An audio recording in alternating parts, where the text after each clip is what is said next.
భక్తో భక్తి గుణావృతే ముదమృతాపూర్ణే ప్రసన్నే మనః కుంభే సాంబతవాంఘ్రిపల్లవయుగం సంస్థాప్య సంవిత్ఫలం సత్వం మంత్రముదీరయన్ నిజ శరీరాగార శుద్ధిం వహన్ పుణ్యాహం ప్రకటీకరోమి రుచిరం కళ్యాణమాపాదయన్.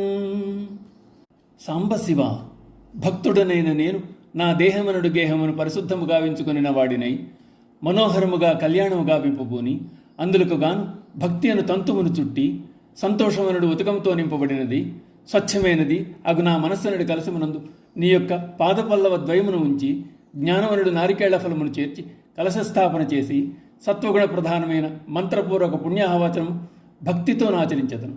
నీ పాదద్వయమును ఎల్లవేళలా మనసారా స్మరింతును. మాలిన్యాలను తొలగించుకునే ప్రక్రియనే పుణ్యాహవాచనం అంటారు. ముఖ్యంగా అశుచిని తొలగించుకోవడానికి గృహమును ప్రదేశమును పవిత్రము చేయడానికి పుణ్యాహవాచనం జరపబడుతుంది. వ్రత ఉద్యాపనాదులకు ప్రారంభ సమయమున పుణ్యాహవాచనం చేస్తారు. శాంతి, పుష్టి, పుణ్యము, భద్రము, స్వస్తి, వృద్ధి, బుద్ధి, క్షేమము, దీర్ఘాయువు, పవిత్రత, శుద్ధత మొదలగు ప్రయోజనములు కలగాలని పుణ్యాహవాచనంలో ప్రార్థించడం జరుగుతుంది. పుణ్యాహవాచన క్రియను ఏ విధంగా ఆచరించవచ్చో తెలియజేస్తూ శరీరంను గృహముగాను పుణ్యాహవాచన కర్తువులో ప్రధానమైన కలశాన్ని హృదయంతోనూ పోల్చారు. భక్తుడైన వాడు తన హృదయమును పవిత్రముగా ఉంచుకునే క్రమంలో ముందుగా తన శరీరాన్నే గృహంగా మలుచుకోవాలి. ఇంటికి పరిశుద్ధతను చేకూర్చేది పుణ్యాహవాచనం. అందు నిమిత్తమై హృదయాన్నే కలశపాత్రగా చేసుకోవాలి. ఈ కలశం భక్తి అనే దారాలతో చుట్టబడి ఉండాలి. కలశాన్ని సంతోషమనే ఉదకంతో నింపాలి. అటువంటి హృదయ కలశంలో పరమశివుని పవిత్ర పాదాలే చిగుళ్లతో కూడిన మామిడాకులు. ఆ కలశం పైన జ్ఞానమనే టెంకాయను ఉంచాలి. శివస్మరణమనే మంత్రాలు మారుమ్రోగాలి.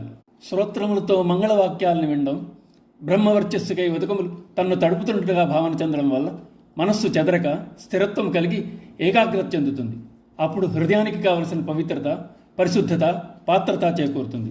ఆ విధమైన భావనతో శివనామం అనే మంత్రోచ్చారణతో హృదయంలోని మాలిన్యాలు తొలగిపోతాయి. మనస్సు ప్రశాంతత చెందుతుంది. దృష్టి సర్వేశునిపై నిలుస్తుంది.